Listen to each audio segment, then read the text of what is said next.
Hello बच्चों, let's see the question. So the question says the increase in the temperature of the aqueous solution placed in a closed vessel will result in its option 1 molarity to increase, option 2 molarity to decrease, option 3 mole fraction to increase and option 4 mass percentage to increase. तो देखिए इस question में हमको क्या पूछा है कि आपने एक एक्वा सॉल्यूशन लिया, उसको एक क्लोज्ड वेसल यानी कि एक बंद कंटेनर में रखा, फिर अगर आप उसका टेम्परेचर इंक्रीज करेंगे तो उसमें क्या चेंज आप ऑब्जर्व करेंगे, मोलरिटी इंक्रीज करेगा कि डिक्रीज करेगा, या फिर उसका मोल फ्रैक्शन इंक्रीज करेगा या फिर उसका मास परसेंटेज इंक्रीज करेगा। तो चलिए सबसे पहले देखते हैं इस क्वेश्चन का की कॉन्सेप्ट क्या होगा।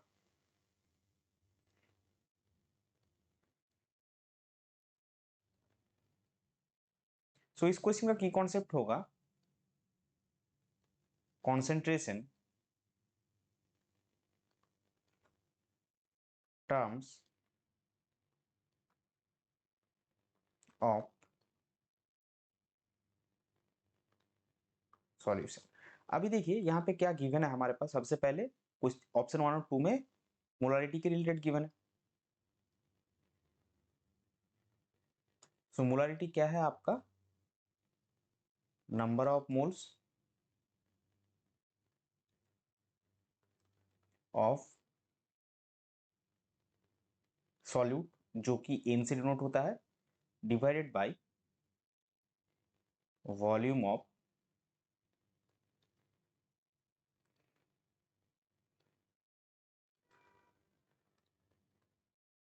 सॉल्यूशन जो कि वी से डिनोट होता है। तो इससे हम क्या कंक्लूड कर सकते हैं कि जो हमारा मोलारिटी है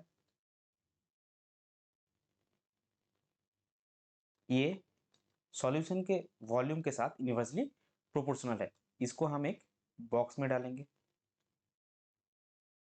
अभी देखिए ये जो मोलारिटी प्रॉपर्टी है ये आपका टेम्परेचर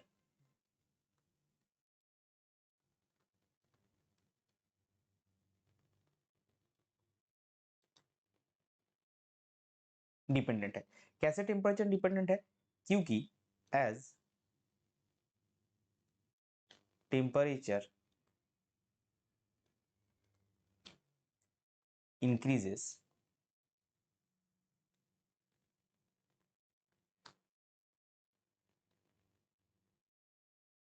वॉल्यूम जो होता है वो भी आपका बढ़ता है, क्योंकि टेम्परेचर वॉल्यूम डायरेक्टली प्रोपोर्शनल है।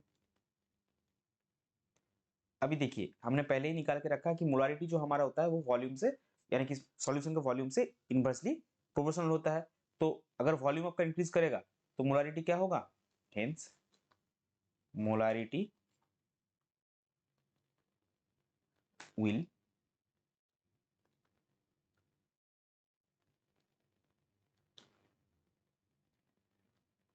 डिक्रीज। सो मोलारिटी आपका क्या होगा, मोलारिटी आपका डिक्रीज करेगा। सो अभी हम देखेंगे मोल फ्रैक्शन और मास परसेंटेज में क्या चेंज लाता है ये टेम्परेचर का चेंज। तो जो मोल फ्रैक्शन होता है वो कैसे मिलता है हमको सॉल्यूशन में। So mole fraction is given as mole fraction is equal to आपका होता है number of moles of component. अब किसी भी कंपोनेंट का अगर मोल फ्रैक्शन निकालना है, component in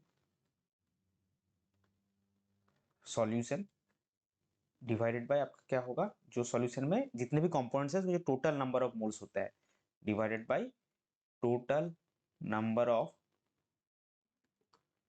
moles in solution.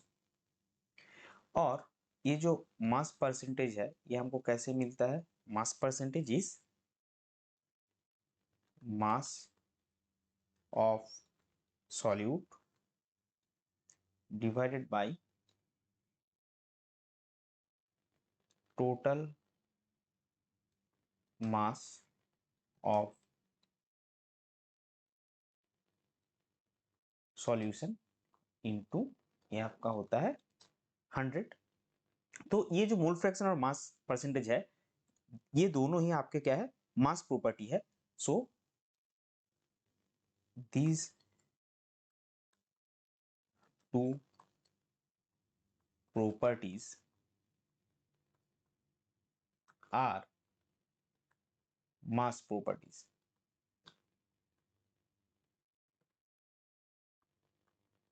तो अगर मास प्रॉपर्टीज है तो क्या होगा, सो वो टेम्परेचर इंडिपेंडेंट होंगे, हेंस दे आर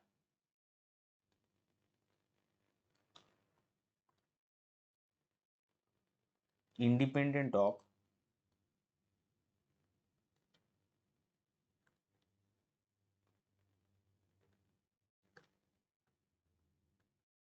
टेम्परेचर। तो अगर ये टेम्परेचर इंडिपेंडेंट है तो आप टेम्परेचर इंक्रीज करें या डिक्रीज करें, इनका कोई चेंज नहीं होगा। तो जो क्वेश्चन हमने अभी सॉल्व किया उसमें क्या देखा हमने कि मोल फ्रैक्शन और मास परसेंटेज का कोई भी चेंज नहीं होगा, लेकिन अगर आप टेम्परेचर इंक्रीज करेंगे उसके कारण वॉल्यूम इंक्रीज होगा तो आपका जो मोलारिटी होगा वो डिक्रीज करेगा। सो इस पर्टिकुलर क्वेश्चन के लिए आपका करेक्ट फाइनल आंसर हो जाएगा option 2, that is molarity to decrease. I hope you understood it well, best of luck, thank you.